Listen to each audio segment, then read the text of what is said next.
Salam sejahtera, terima kasih karena bersama dengan saya di Nazilin Unity Channel.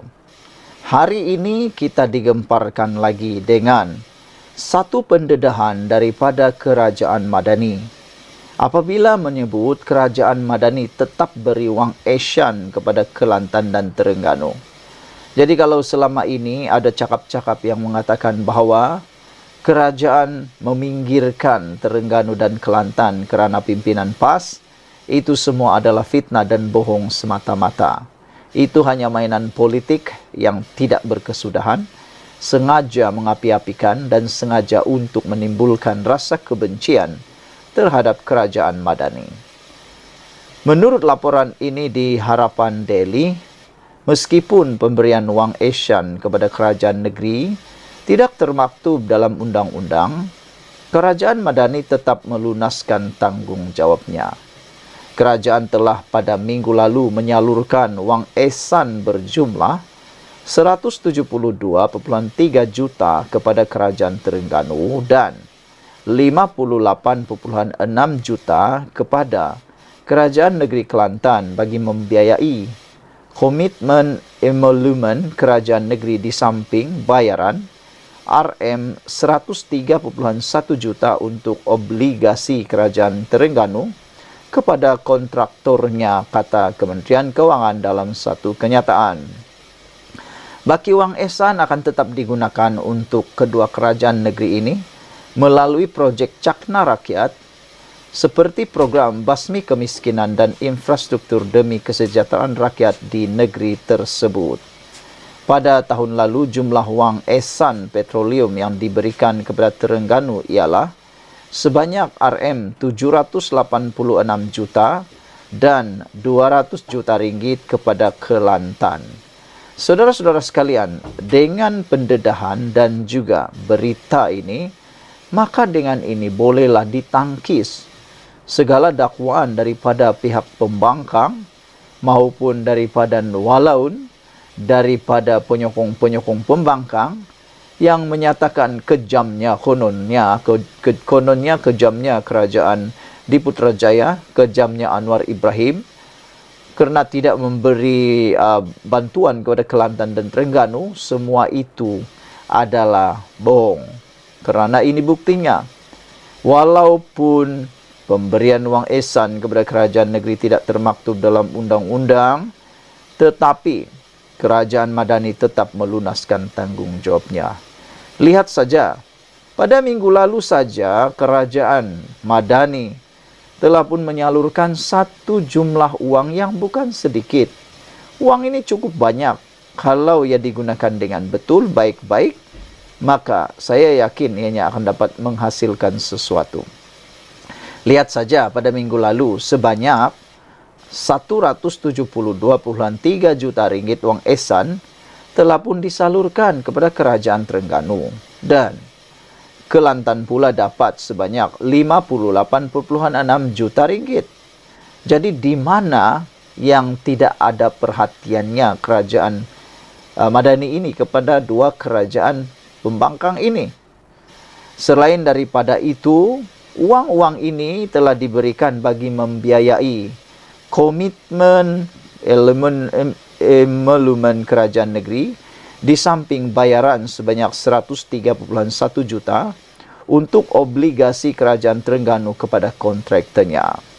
Menurut laporan Kementerian Kewangan juga, baki ehsan, wang ehsan akan tetap digunakan untuk kedua kerajaan negeri ini melalui projek Cakna Rakyat seperti program basmi kemiskinan dan infrastruktur demi kesejahteraan rakyat di negeri tersebut. Saudara, pada tahun lalu, wang ehsan petroleum yang telah diberikan kepada Terengganu ialah sebanyak 786 juta ringgit dan 200 juta ringgit pula diberikan kepada Kelantan. Jadi dengan ini saudara-saudara sekalian, terbuktilah bahawa Kerajaan Madani, kerajaan perpaduan pimpinan Anwar Ibrahim ini adalah kerajaan yang tidak hanya mementingkan atau memperdulikan kerajaan negeri-negeri di bawah kerajaan, tetapi juga termasuklah negeri-negeri yang di bawah pimpinan pembangkang. Kita ucapkan tahniah dan syabas atas kehebatan Kementerian Keuangan menguruskan uang Malaysia. Malaysia kita punya, kita jaga sama-sama, cintai Malaysiaku. Bye-bye. Salam sejahtera, terima kasih kerana bersama dengan saya di Nazilin Unity Channel. Ini kata-kata yoh yang patut kita kongsi kepada Malaysia yang kita cintai ini. Negara ini adalah negara pelbagai kaum. Negara ini adalah negara yang pelbagai agama. Kita menghormati agama Islam sebagai agama persekutuan rasmi negara. Bahasa kebangsaan kita ialah bahasa rasmi, bahasa Melayu atau bahasa Malaysia. Oleh sebab itulah, marilah kita semua rakyat Malaysia sama-sama menjaga kerukunan negara kita ini. Sama-sama menjaga keamanan negara kita ini. Keamanan negara kita ini kita jaga, bukan orang yang jaga. Kata orang-orang Sabah, kalau bukan kita, siapa lagi? Kalau bukan sekarang, bila lagi? Lebih kurang macam itulah. Saranan daripada Menteri Belia dan Sukan, yaitu Hanayo, yang merupakan salah seorang menteri kesayangan, kesukaan saya dan anda, yang merupakan seorang menteri yang paling kompeten saya lihat sekarang dalam Kabinet Anwar Ibrahim. Bijaksananya beliau menyelesaikan pelbagai masalah dan dilihat bekerja keras untuk membangun negara Malaysia. Beliau kata, Hanayo kata, jangan termakan umpan agama dan kaum Perikatan Nasional. Pihak polis telah pun menyarankan semua, bahkan Ketua Duli Yang Maha Mulia di-Pertuan Agong juga telah menyarankan, jangan mainkan isu 3R. Perpaduan negara Malaysia ini jauh lebih penting daripada politik dan kuasa yang jadi rebutan. Keamanan yang ada di Malaysia ini bukan senang untuk dibuat. Semuanya memerlukan masa yang panjang untuk dibentuk dan dibina. Tapi ingat, ianya boleh hancur dalam sekelip mata. Oleh sebab itulah, apabila Hanayo kata jangan termakan umpan agama kaum Perikatan Nasional, itu satu perkara yang sangat menarik perhatian kita. Pada pendapat saya, bukan saja Perikatan Nasional sebenarnya, tapi semua parti politik, gabungan parti politik, haruslah jangan bermain umpan agama dan umpan kaum. Tak pedulilah siapa, pembangkang kah, kerajaan kah, dari Semenanjung Malaysia kah, dari Sabah kah, dari Sarawak kah. Semua kita jangan bermain umpan agama, umpan kaum. Tapi apa yang dikata oleh Hanayo ini mungkin berbentuk politik kerana beliau daripada parti kerajaan. Jangan termakan umpan agama kaum Perikatan Nasional, kata Yo. Menteri Belia dan Sukan Hanayo mengingatkan rakan-rakan ahli Parlimen Kerajaan agar tidak terpengaruh dengan provokasi kaum dan agama pembangkang. Ini satu perkara yang sangat kita berikan kredit kepada Hanayo. Kerana pancingan ataupun provokasi kaum dan agama daripada pembangkang, kalau disambut, umpannya dimakan, umpannya, pancingannya termakan oleh ahli parlimen kerajaan, maka negara ini akan kucar-kacir. Negara ini tidak akan ada amannya. Jadi itu sebabnya Hanayo kata, jangan termakan, jangan terpengaruh dengan provokasi kaum dan agama pembangkang. Sambil menyerlahkan blok pembangkang yang terdiri daripada Bersatu dan PAS adalah parti berasaskan kaum dan agama, kata Yo adalah tidak menghairankan bagi mereka untuk mengheret setiap perkara menjadi isu dan kaum dan agama. Memetik kontroversi baru-baru ini mengenai pengiktirafan bakute sebagai hidangan warisan negara, dia berkata makanan itu bukannya satu-satunya yang disenaraikan dan menjelaskan mengapa isu itu dimainkan oleh pembangkang. Ia kerana mereka, iaitu pembangkang, mempunyai penonton seperti itu. Akibatnya, perkara yang bukan masalah sebelum ini boleh menjadi masalah hari ini, kata Yo.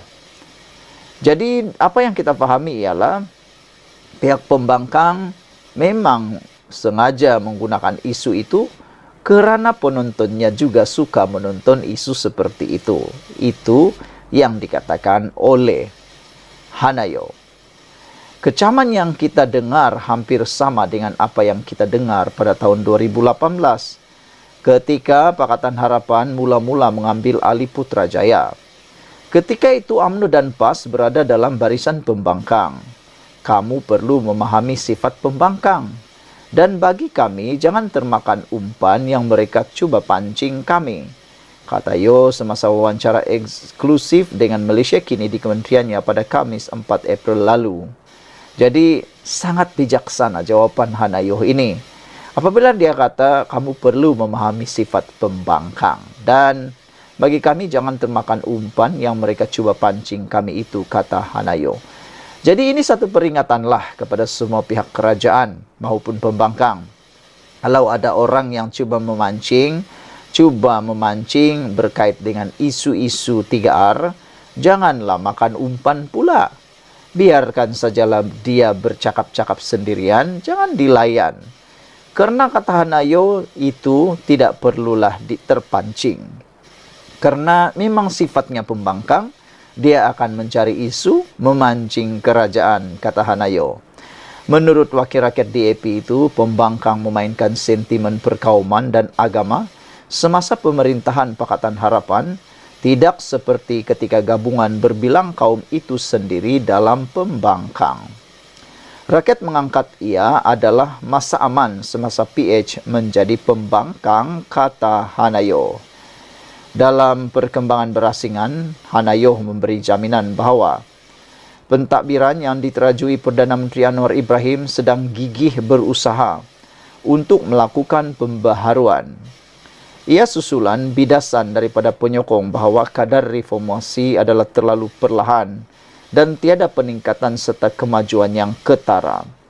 Sebagai tindak balas, Yoh memuji Menteri Jabatan Perdana Menteri Undang-Undang dan Pembaharuan Institusi Azalina Othman Said dan bekas Timbalan Menteri Ram Kalpal Singh kerana meluluskan beberapa undang-undang penting, antara lain termasuk Undang-Undang Anti Menghendap, pemansuhan hukuman mati mandatori dan menyah kriminalisasi percubaan membunuh diri. Itu baru sahaja tahun pertama selepas kerajaan campuran mengambil alih Putrajaya. Ramai menteri juga sudah mula mendesak reformasi di pelbagai kementerian. Mesej saya kepada penyokong kami ialah, ya, kita semua mahukan pembaharuan dan saya boleh memberi jaminan kepada penyokong bahawa kami sedang bekerja keras untuk menjayakan perkara ini, tambah Hanayo lagi. Sekian dulu untuk kali ini. Jangan lupa tinggalkan komen anda, tekan butang subscribe. Kita jumpa lagi. Bye-bye.